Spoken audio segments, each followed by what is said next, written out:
The crew stood silent as the sphere opened. A soft light spread through space. It was not blinding, but it touched everything. The ships of the Deathworlder fleet stood still, waiting. No weapon fired. No order was given. Everyone waited. Neil stepped forward on the bridge. He looked at the screen. A shape came out from the sphere. It looked like a person, but not human.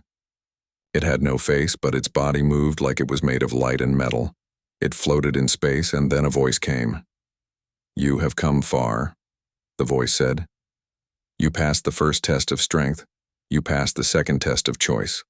Now comes the final one." Dana looked at Neil. "What do they want from us now?" "To see what we do when all hope is gone," Neil said. "That's what it always comes to." The voice spoke again. "One ship must stay. One must be left behind. If no one stays, all will be lost. Choose." Ethan stood. "What does that mean? One ship stays where?" "Here," the voice said. "In this place. Outside space. Outside time. It will never return." The crew went quiet. Dana stepped forward.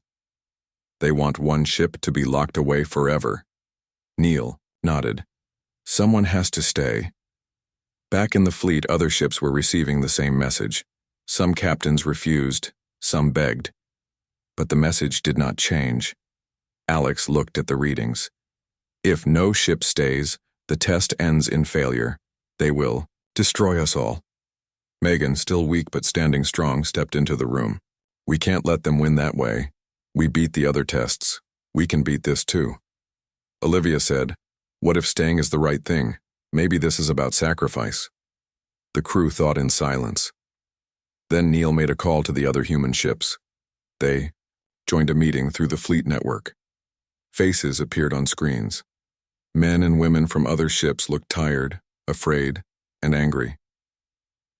Neil spoke. "This is not about fear. This is about who we are. We are not here because we begged for help. We are here because we heard a call. We came when others ran. Now, we must choose." One by one, the ships answered. Some refused to stay. Some said they would. In the end, only one ship could be chosen, the Independence Dawn. Neil turned to his crew. "If anyone wants to leave, I understand." No one moved. Dana said, "We came together. We stay together." The Deathworlder fleet watched. No one moved to stop them. The other human ships turned and began to leave the space trap. One by one, they jumped away, back to real space. Neil gave the final command. "We stay." The sphere opened, again. Light wrapped around the ship. Time slowed. Then it stopped. Inside the Independence Dawn, things were strange. Clocks did not tick. Screens showed nothing. Yet the crew still moved, still thought. Then the architects came. They did not appear with fire or war. They came as quiet voices, as feelings, as thoughts. Neil stood in the command room. He saw nothing, but he felt the presence. It was like standing in a storm without rain, like standing in the heart of a question. "Why did you stay?" the voice asked. "Because someone had to," Neil said. "You knew what it meant." "Yes." "And yet you stayed." Neil nodded. "Because life matters more than our ship, more than us." The voice was silent for a long time. Then it said, "You have passed." The light broke. The ship returned to normal. Screens flickered back to life. Stars moved again, time moved again. Dana gasped. "We're still here, we're back." Olivia looked out the window. "No, we're not just back. Look." The stars were different. Brighter, closer. A new system, a new home. A final message came from the architects. "You are not just survivors. You are more. You are the beginning. The test was not for you alone. It was for us as well. You reminded us of hope." The message faded. The sphere was gone. Back in known space, the story of the Independence Dawn spread fast. The Deathworlder fleet told all that had happened. The galaxy listened, and it changed. New alliances were made, new laws were written, and humans were no longer seen as weak. They were seen as something else. The ones who passed the tests of the architects, the ones who stayed behind, the ones who came when the SOS was heard. The unstoppable Deathworlder fleet had answered the call, and the galaxy would never forget them. The halls of the Independence Dawn were quiet now. The crew had survived the first test, but no one felt safe. Every person on the ship could feel it. This was not the end. It was only the beginning. Commander Neil Carter sat alone in the briefing room. His hands rested on the table. His eyes stared at the wall, but his mind was far away. He thought about the creature they had fought. It had come from nowhere, filled with power, and left without a trace. He remembered what General Kira Dalton had said. The tests would not stop. The architects were watching, judging. The door opened. Dana Moore walked in. "We just got a new message from the Deathworlder fleet," she said. Neil looked up. "What now?" "They say the next test is not a fight," Dana said. "It's something else. A choice." Neil stood. "Then we need to be ready. Get the others. We'll meet in 10 minutes. The team gathered in the control room. Olivia, Ethan, Alex, and Dana sat around the table. Megan, now awake and walking again, joined them. Her face was pale, but she listened. Alex showed them a screen. "The signal is changing. It's not just sound now, it's pictures, symbols, a map." "A map of what?" Ethan asked. "A planet," Alex answered. "I think we have to go there. That's where the next test will happen." Neil nodded. "Set course, we leave in 5 hours, make sure the ship is ready." As the Independence Dawn turned toward the unknown planet, the Deathworlder fleet moved with it. Their ship stayed close, silent and sharp. The planet came into view. It was dark green and covered in strange clouds. Lightning flashed in the skies. The surface was a mix of mountains, forests, and deep canyons. Olivia looked at the scans. No cities, no signs of life, but there's something underground. Big. Maybe a machine. Neil ordered a landing party. He, Dana, Olivia, Ethan, and Alex would go. Megan stayed behind with the crew. The shuttle dropped through the clouds and landed near a rocky hill. They stepped out into the thick air. It smelled like metal and rain. The ground was soft under their boots. Strange plants moved when touched, like they were alive.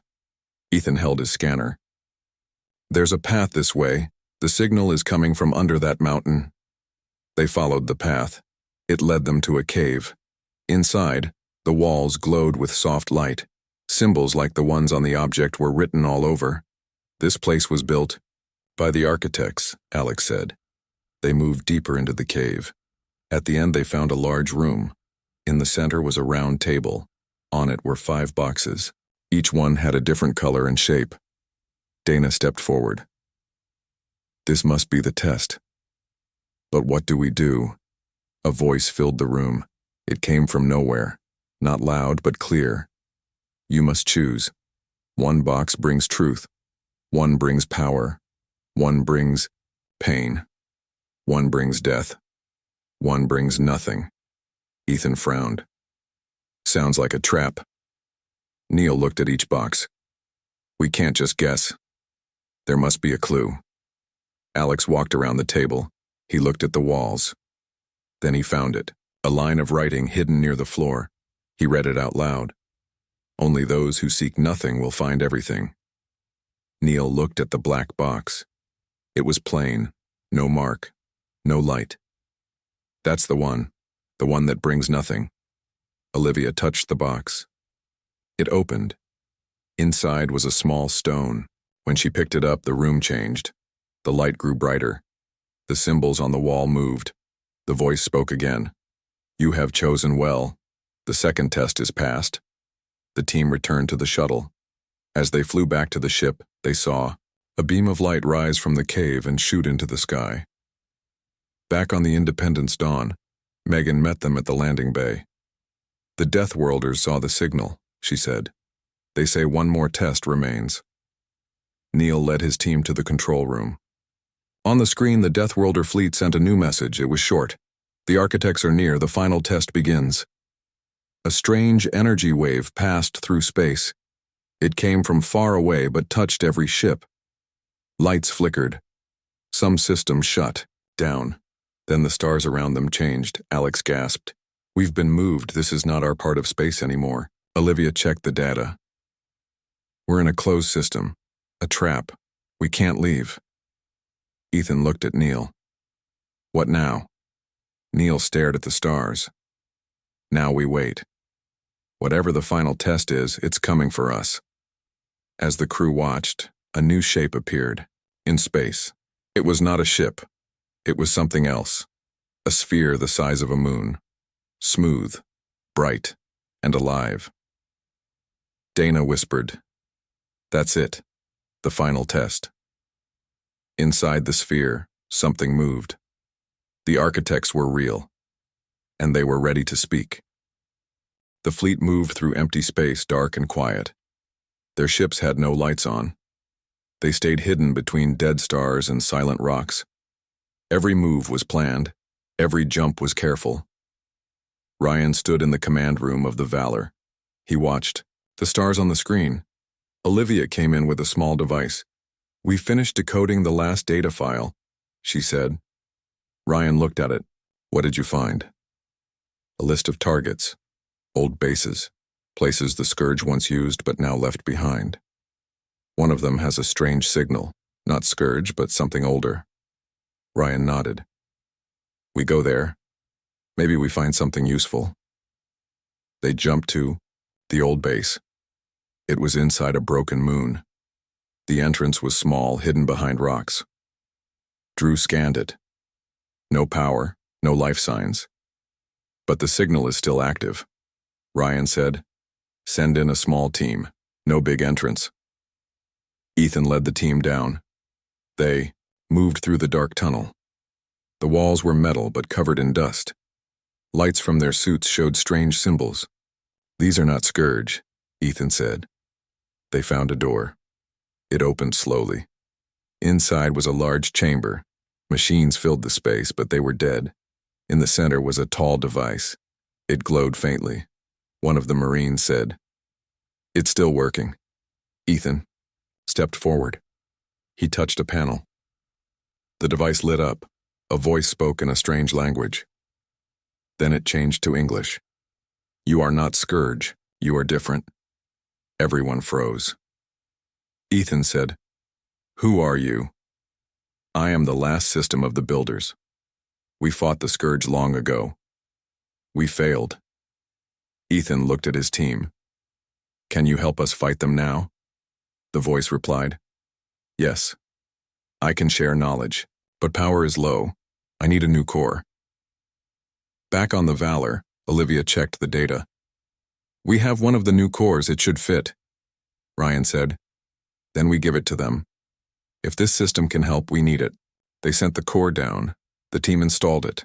The chamber came alive. Lights turned on. Screens showed maps and blueprints. "Now I can help," the voice said. "I will give you the last weapons of the builders. Use them well." Back on the ship, Olivia and Drew worked fast. They studied the new tech. It was strange, but strong. It could be used in human ships. Ryan said, "Install it on our fastest ship. Let's test it." They chose a small fighter. The new power made it faster. Its weapons were stronger. It could move like a shadow. Ethan took it for a test flight. He flew through rocks and old wrecks. The ship was fast, smooth, and deadly. "This changes everything," he said. Ryan looked at the map. "Where is the closest Scourge outpost?" Olivia pointed. "Here, not big, just a watch post," Ryan said. "Then let's show them our new strength." They jumped in fast. The new ship led the attack. It moved between enemy fire, hit the towers, and came back clean. The Scourge didn't know what hit them. The outpost fell in minutes. The humans took control. They found more signals, more data. Olivia read the new files. "There's a meeting soon, a Scourge command group. If we hit them, we slow everything." Ryan said, "We hit them. We end this before it grows." They planned the attack. It had to be fast and quiet. The new tech gave them a chance, but they had to be perfect. Ethan trained his team. They learned the new gear. They moved faster, hit harder. They were ready. The fleet moved again. This time they came close to Scourge Central Space. One mistake could end it all. They reached the system. The meeting base floated near a red star. It had many guards, but they were not ready. The humans moved in. The fighter led. It hit power lines, shut down defense grids. Ethan and his team landed fast. Inside the base, Scourge leaders were shocked. They tried to run, but the Marines moved too fast. Ethan found the main room. A tall Scourge stood inside. It turned and hissed. "You are not strong enough." Ethan raised his weapon. "We don't need to be strong. We just need to be angry." He fired. The leader fell. Back in space, Ryan gave the signal.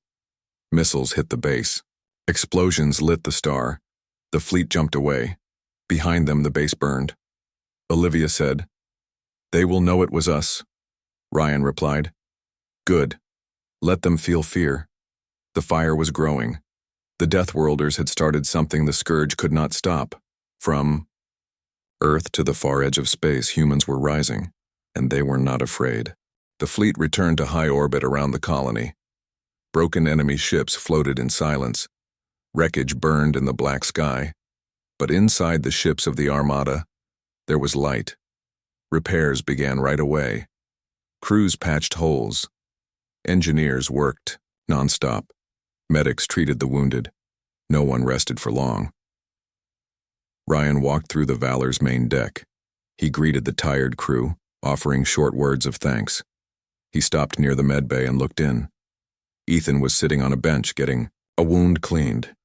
"You should be resting," Ryan said. Ethan shook his head. "Too much to do. Besides, I've had enough rest in stasis." Ryan smiled a little.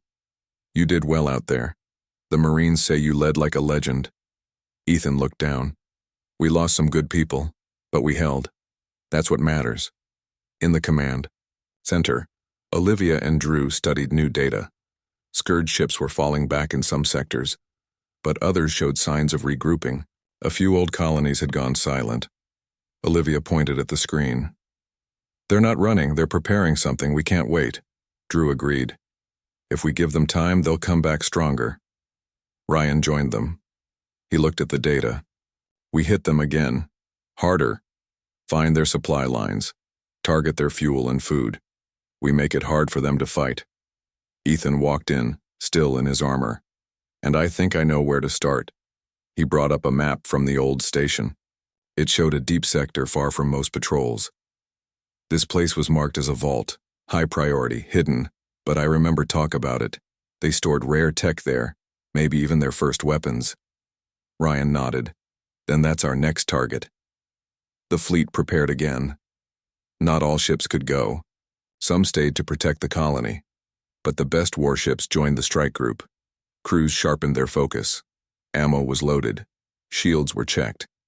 As the Valor led the fleet into warp, Ethan stood at the front viewport. "It's time we brought the storm to them." They arrived near a dark planet hidden in shadows. The vault was below the surface. The planet was covered in storms and magnetic fields. It was hard to scan. But they found a way in. Drew led a scan team. "There's a tunnel. Here, it's old. Might be a forgotten entrance," Ryan said. "Then we go in small. No full strike yet. Just a scout team. Ethan, take your Marines. Get us a look." Ethan and his team dropped in a small ship. They entered the tunnel under cover. The walls were metal, smooth and strange. Symbols they couldn't read glowed faintly. Inside it was quiet, too quiet. One of the Marines said, "This doesn't feel right." Ethan moved ahead. "Stay sharp." They reached a chamber filled with machines. Floating spheres pulsed with energy. There were no guards, no alarms, just cold silence. Ethan approached one of the machines. It showed old recordings, battles, worlds burning, then plans, designs for weapons unlike anything the fleet had seen. Back on the Valor, the signal came through. Olivia watched in shock. Ryan, they found something. Something big. Ryan watched the feed. We're pulling them out. Then we strike the vault from above. Before the team could return, the ground shook. The vault was waking up. Systems came online, machines moved. Defense turrets appeared. Ethan shouted, "Move!" The team ran through the tunnels. Behind them, walls shifted. Some Marines were hit. Others helped carry the wounded. Above, Ryan gave the order. "Fire on the surface. Break that vault open. Give them a way out." Missiles rained down. Explosions cracked the crust of the planet. Smoke rose into space.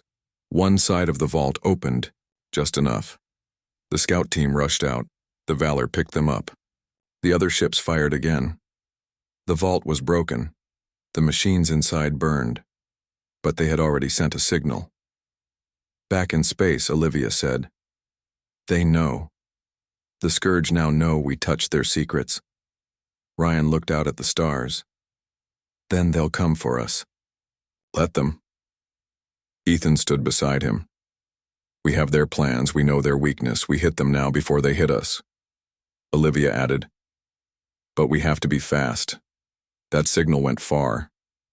We don't know who or what heard it." Ryan turned to the crew. "Then we go dark. No more signals. No more open channels.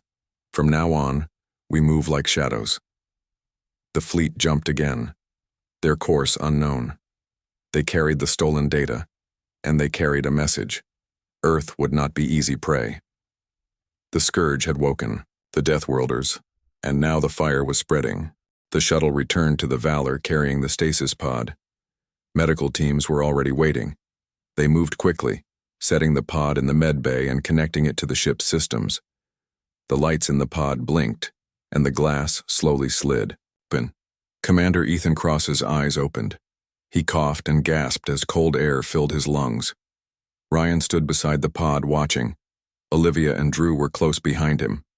The room was quiet except for the soft sounds of the monitors. Ethan looked around, confused. His voice was rough.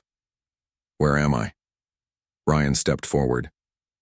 "You're aboard the ESF Valor. I'm Captain Ryan Hale. We found you in an abandoned station." Ethan sat up slowly. His body was weak, but his mind was alert. "How long was I out?" Olivia replied, "About 80 years." Ethan closed his eyes for a moment. Then he opened them again and said, "Did the signal work? Did anyone come?" Ryan nodded. "The whole fleet came. Your signal went across every old Terran frequency. It brought us together. We answered." Ethan looked down, his face full of emotion.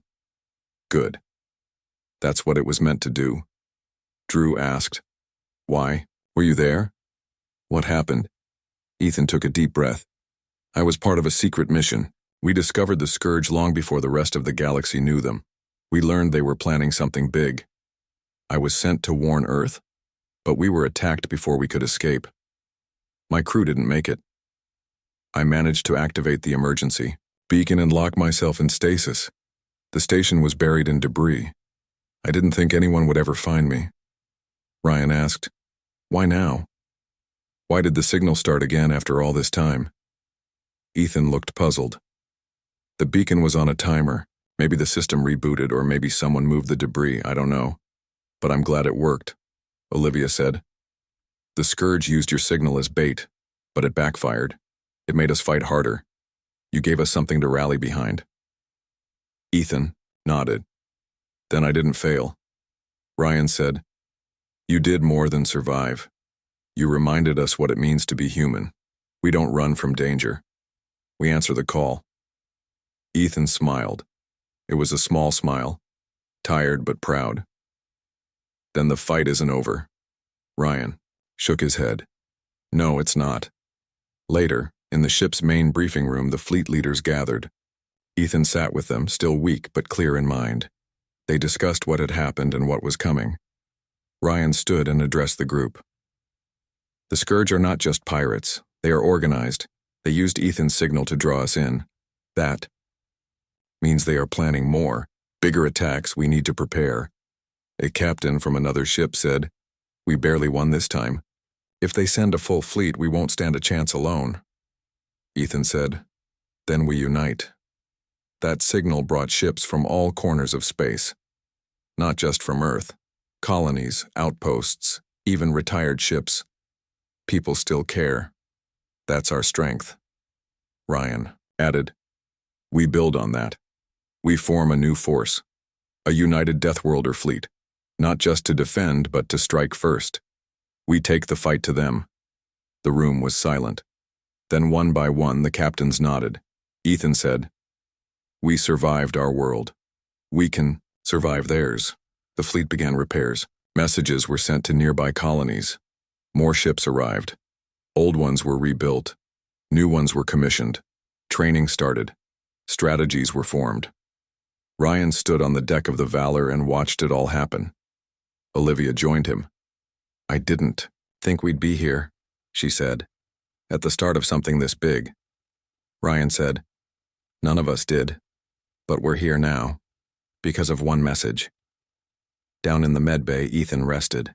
He stared out the small window. Stars moved past. He thought of the crew he had lost. He thought of the new ones he had met. He closed his eyes and whispered, "Worth it." In the days that followed, the new fleet took shape. It had no official name, but people across space started calling it one thing: the Deathworlder Armada. The Scourge had planned a trap. They had hoped to break the humans, but they had forgotten one thing. You cannot break what was built in fire. The call had gone out, and the Deathworlders had answered. Now they were coming, not with fear, not with mercy, but with the fire of Earth in their hearts. And nothing could stop them now. The ships of the new armada formed up in tight formations. Each ship had its role, its purpose. Fighters flew in swarms, bombers loaded with heavy payloads, cruisers and destroyers standing guard. Engineers worked day and night. Supplies came in from remote colonies. Scientists helped design new weapons based on Scourge tech. Ethan moved through the ship again, slowly regaining strength. He watched new recruits train in the halls. He gave advice, short speeches. The crew respected him, not just as a survivor, but as a symbol. Ryan met him near the hangar bay. "You look stronger." Ethan nodded. "I feel like I've got a second life. Might as well use it." "We're launching soon," Ryan said. "First strike, deep Scourge territory. We're not waiting this time." Ethan looked out at the stars. Good. That's what they'll never expect. Meanwhile, Olivia studied the data from the station where Ethan was found. One section of the logs hadn't been decrypted. With Drew's help, she cracked the code. What they found shook them. "Ryan, we need to talk," Olivia said, bringing up the files. The logs showed a Scourge plan much older than anyone guessed. They had been infiltrating deep space for decades. They had maps, targets, even information about Earth's defense grid. It wasn't just war. It was extermination. Ryan's jaw tightened. "How much of this is still valid?" Drew said. "Some targets are gone, but most are still active. Colonies, stations, even Earth itself." Ethan stepped in. "Then we strike hard and fast before they can move. We take out their command hubs, their fuel lines, their gate relays. Cut them down at the roots." Ryan nodded. "We launch tomorrow." So. The next day, the fleet moved into position. Ships powered up. Lights glowed along the hulls. Crews stood ready. A calm filled the air. The kind that came before a storm. Ryan stood on the command bridge. He looked over his crew. "Today we don't fight for survival. We fight to stop them from doing this again. Anywhere. To anyone." The order was given. The Deathworlder Armada jumped into Scourge space. They arrived near a massive enemy station. Alarms rang. Scourge ships scrambled to respond, but the humans were already moving. Fighters flew in first. Bombers followed. Cannons roared. Missiles cut through space. The enemy was caught off guard. One by one, the Scourge defenses fell. Ryan stood firm. Ethan stood beside him. Olivia tracked enemy movement. Drew kept the shields balanced. A final blast shook the station. It tore in half and burned in silence. The first victory was won, but it was only the beginning. The war had changed. The hunted had become the hunters, and the galaxy had just met the true fury of the Deathworlders. But the Scourge were not finished. Deep in the dark corners of space, they gathered more ships. They called upon hidden allies. Old machines, twisted. Minds and strange tech came to life. In a secret chamber, a Scourge commander studied the battle data. His red eyes glowed. He slammed a clawed fist onto the console. He hissed a command to launch their second wave. Back on the Valor, Ryan received a message from a listening post. A large Scourge fleet was heading toward a human colony. If it fell, hundreds of thousands would die. Ryan called an emergency meeting. They are moving fast. We can't protect every world, but we can make a stand here. Ethan said, then let's make them regret coming here. The fleet turned course. Ships changed direction. Colonies were warned, defenses were boosted, civilians were moved underground. The Deathworlders made a line between the colony and the enemy. When the Scourge arrived, they found not fear, but fire. The sky lit up. Missiles launched. Fighters screamed across the black. The colony below shook, but it stood. Hours passed. Wreckage drifted. Explosions flashed. One Scourge ship crashed into the colony shield and broke apart. Ryan shouted over the noise, "Hold the line. We hold here, or we fall everywhere." Ethan was on the ground now, leading. Marines, he fought with grit. Dirt, blood, smoke. He remembered the old battles, and he fought like he had never left them. Olivia and Drew kept the command center running. Power surged, shields strained, but they held. After a long night, silence fell. The colony still stood. The Scourge fleet was broken. The people cheered. Some cried. Some fell where they stood. But they had won. And with every battle, the Deathworlders grew stronger. They were no longer a scattered force. They were a storm. And the Scourge now feared the name they once mocked.